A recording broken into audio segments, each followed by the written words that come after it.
From the United Nations Office to the African Union, this is She Stands for Peace.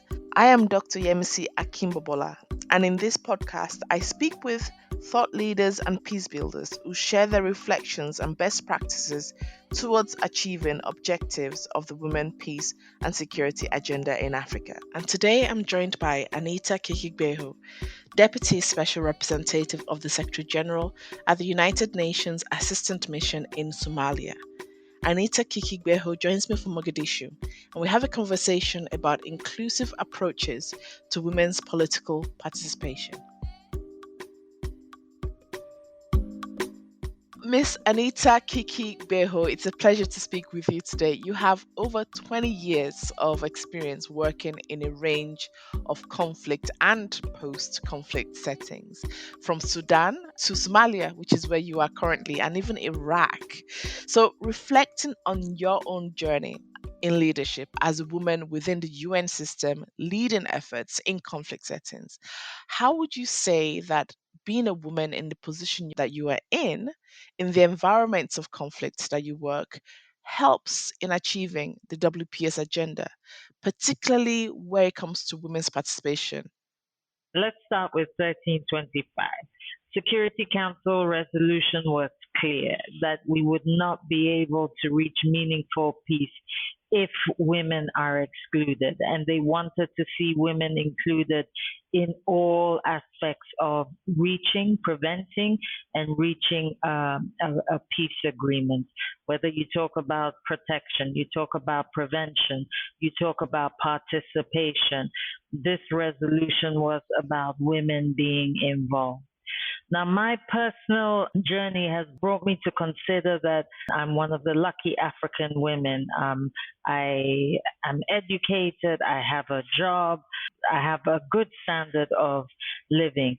But every time I go into one of the IDP camps, every time I'm talking to displaced women, women affected by conflict, I think that I can empathize, I can understand, I can feel, I can understand that this could easily be me. So it's a long way of saying that yes, professionally, I am called upon. Women's political participation, women, peace and security is a priority for the UN. But at the same time, personally, I think I am even more empathetic, not just because I'm a woman, but because I'm an African woman. I know the last thing I should be doing is generalizing for all women, but I do believe that women do see they do see this agenda important because once you hit the working environment, once you start becoming involved, you recognize quite quickly that your journey may not be so different from the woman who's across from you, and therefore I think you're motivated to perhaps do a little bit more. I've said that it's important to me.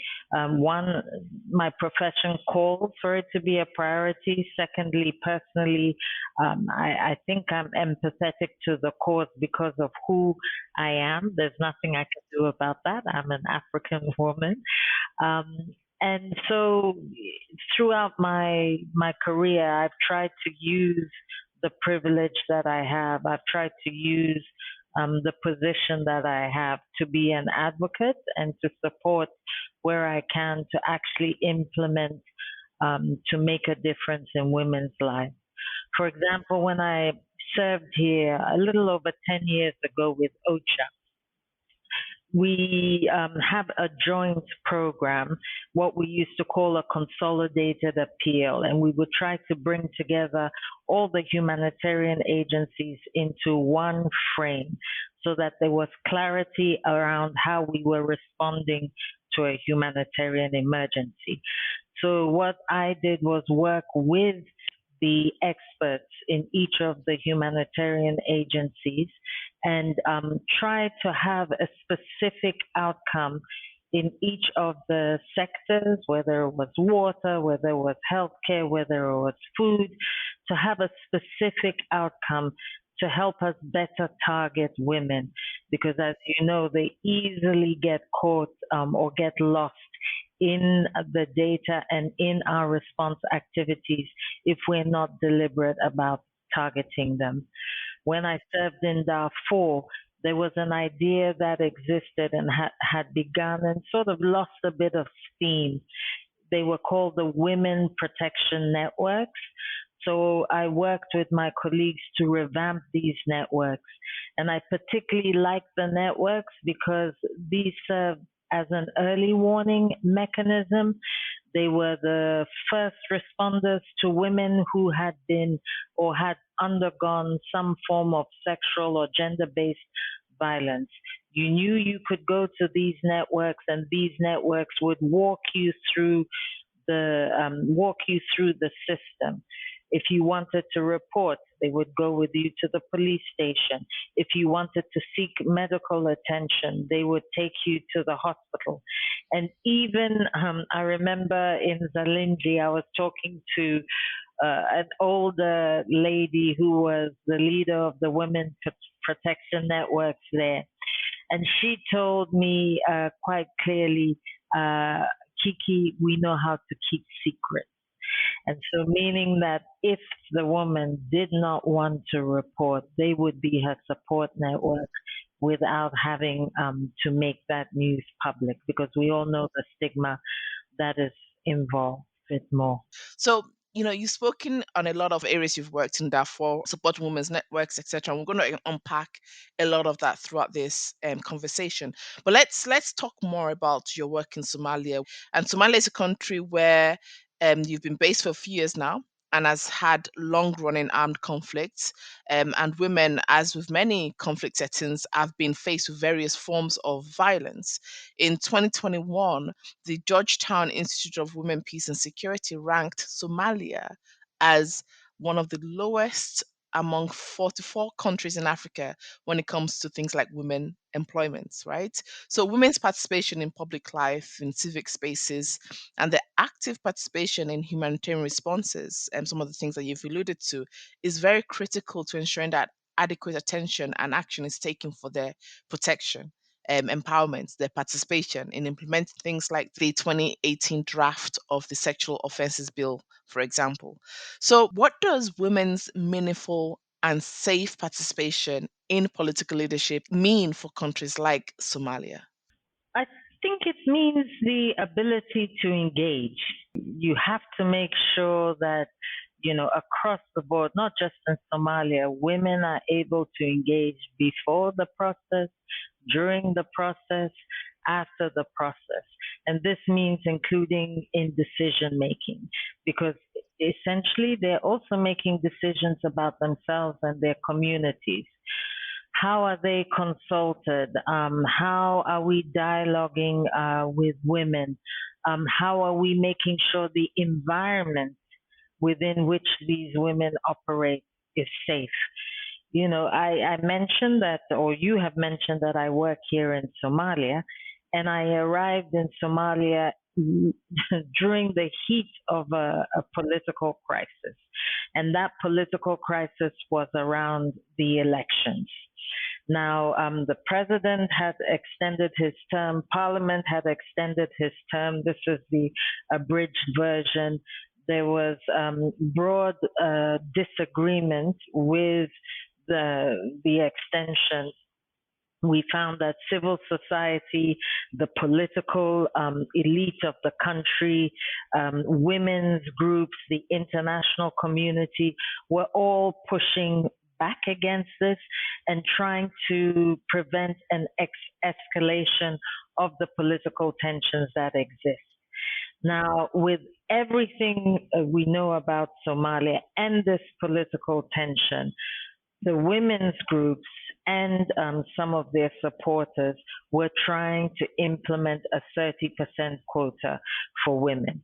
So you can imagine this issue was definitely, it was recognized, and I think we have to give Somalia credit for having that quota. There are many countries who don't even have such a quota for women in office or women's political participation at all.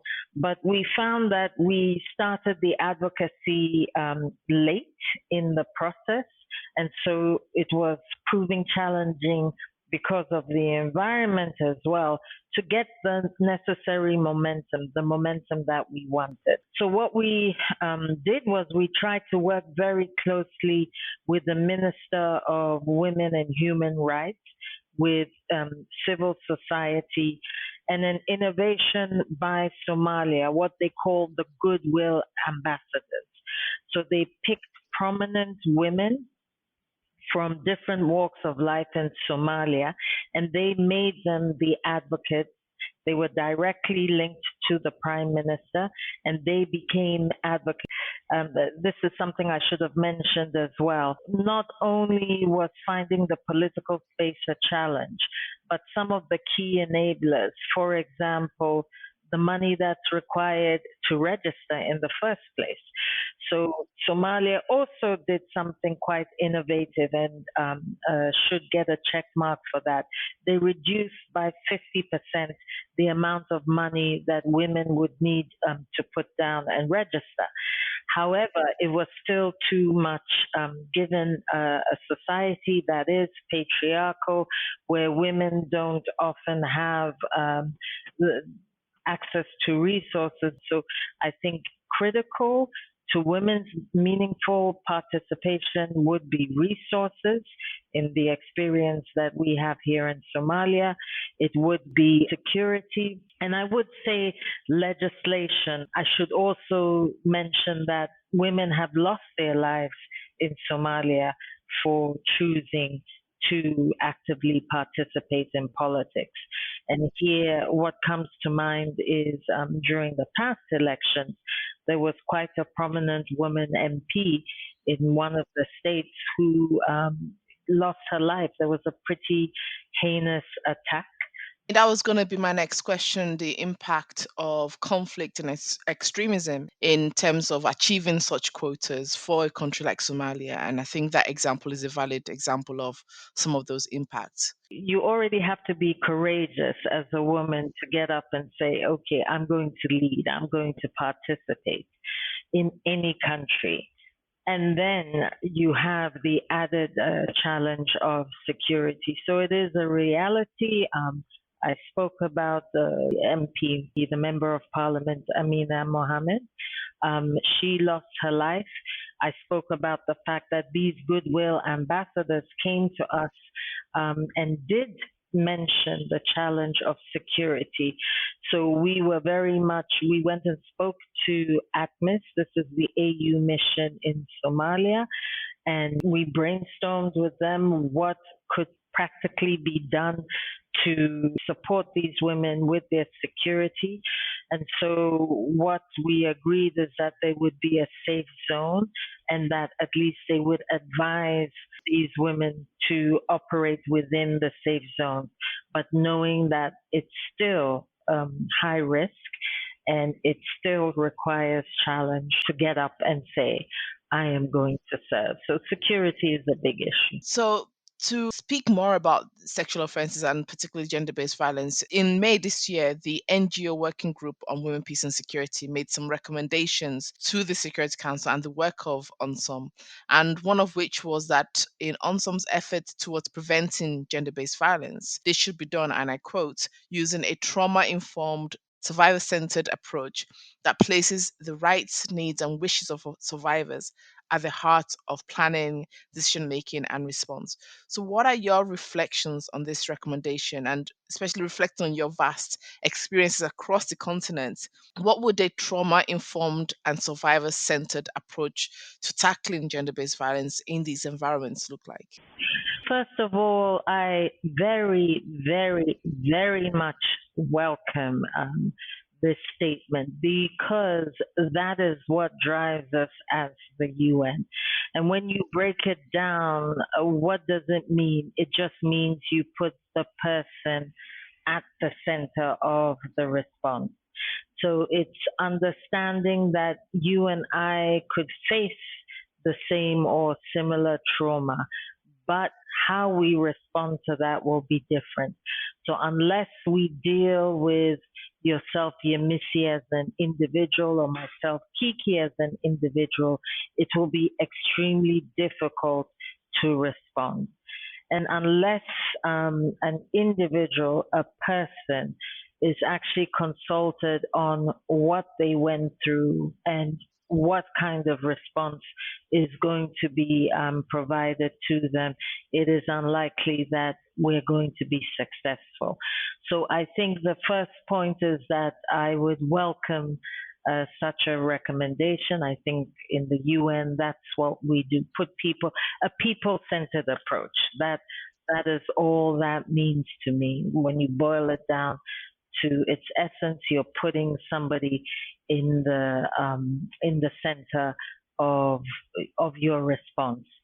And then when you talk about what it practically means. I was telling you about the women protection networks in Darfur, and here in Somalia we have one-stop shop, so that you're trying to provide this response that puts the person at the center, but trying to prevent them having to go through very different entry points to receive support. So when you go to a one-stop shop, you should be able to access police. You should be able to access psychosocial response.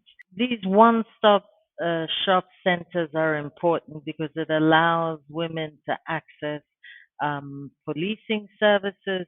It allows them to access medical services, psychosocial support. Um, it allows them to report the crime. And in societies that are deeply patriarchal, that are quite traditional in their outlook, there is stigma that is involved with being a woman and even a man who has experienced gender-based violence or any form of sexual violence. So how we ensure that you're able to access the support that you need, including economic empowerment. Yes, because you find often that going back to school, running some kind of a business, these all getting married, these all become problematic because of how you're viewed within the society. And all of this is around what can we do to support this individual to get back on their feet.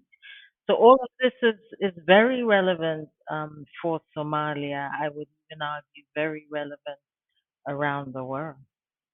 How have you worked with civil society in Somalia to achieve your objectives relating to the WPS agenda? Well, we work in several forums, as the UN. In fact, a new initiative based on our lessons from the last election has again been to come together as one, try to agree what we believe we can support government with, and then engage with government. So we have a new government in place. They've articulated their priorities. And so we want to ensure, for example, one of our objectives was this is ensuring CEDAW is ratified. It's ensuring that the National Action Plan was launched, which it has been. It is about ensuring that in a consolidated manner we support Parliament to continue advocating for the women's agenda. They have a committee that is focused on women and human rights. We want to be able to support that. We want to be able to support women directly in a targeted form to ensure that women who are in Parliament, for example, understand how legislation is drafted. They understand how Parliament works.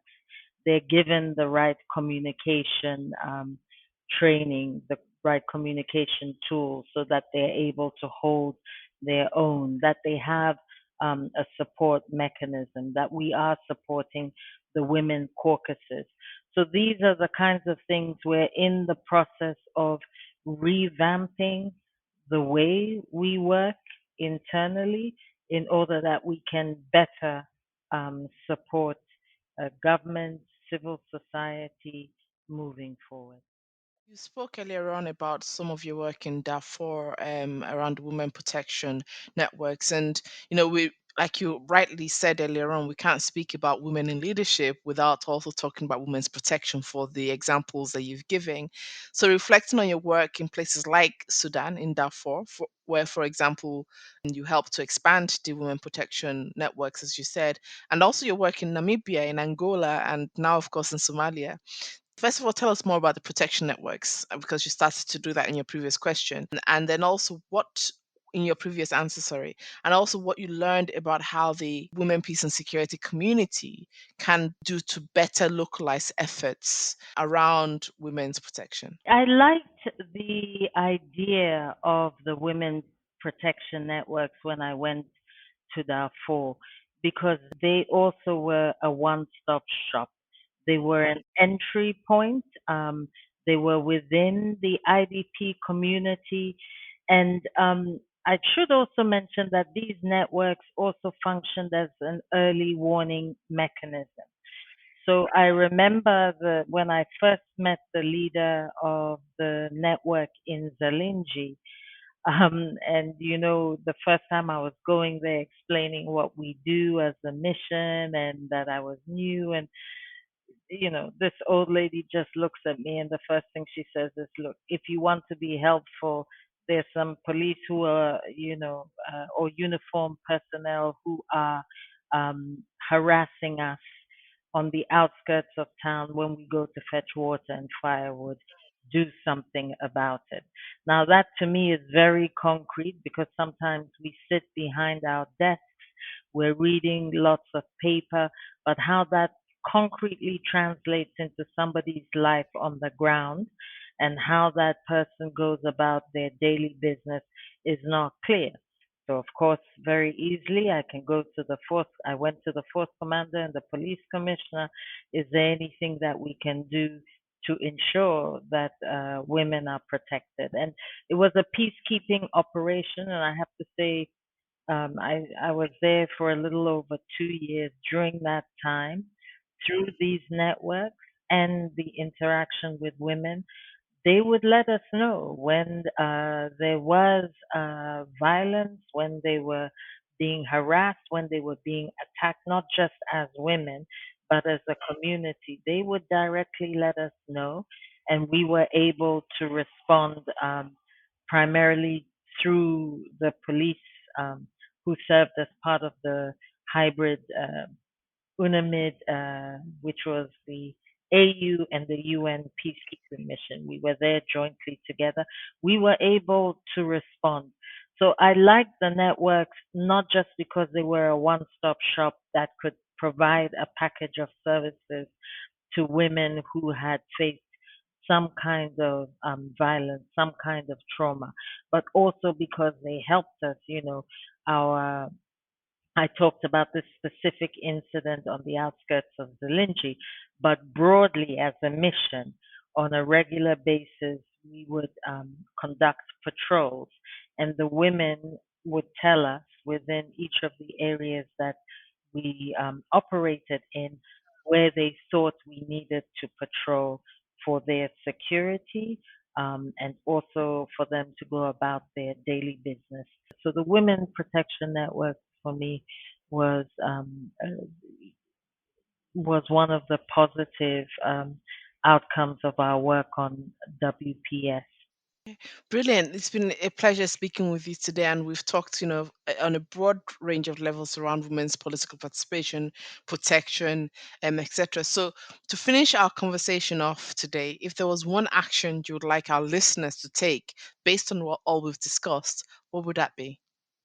I would say that WPS, when you break it down to its essence, women, peace, and security is saying that women need to be involved because you cannot have a peaceful society if women are not engaged and they're not involved.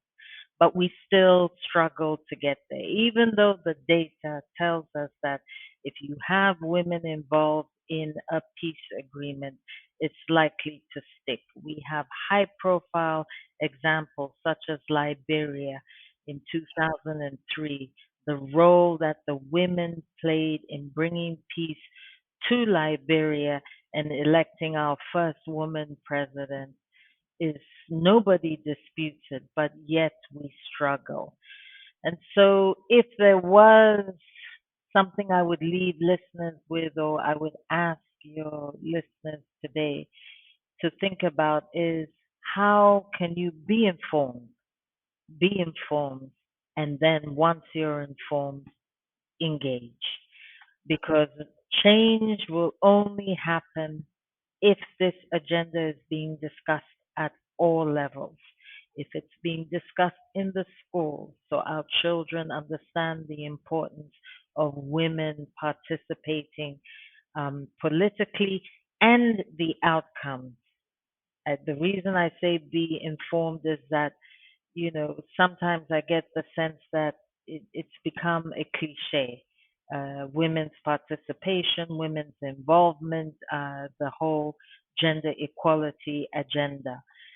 But once you're informed, you can see the direct results. There is so much evidence that tells you what a difference it makes once women are involved in any aspect of life, not just peace and security.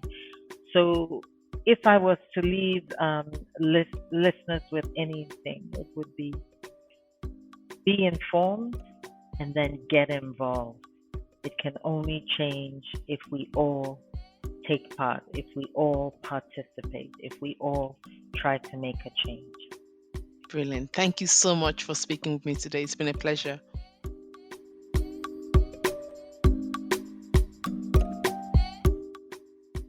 Thank you for listening to She Stands for Peace, the podcast series where thought leaders and peace builders share their reflections and best practices in the women, peace, and security agenda in Africa. I am Dr. Yemsi Akimbobola, and this podcast was produced by the United Nations Office to the African Union with the generous support of the Norwegian Ministry of Foreign Affairs. Don't forget to join the conversation using the hashtag She Stands for Peace.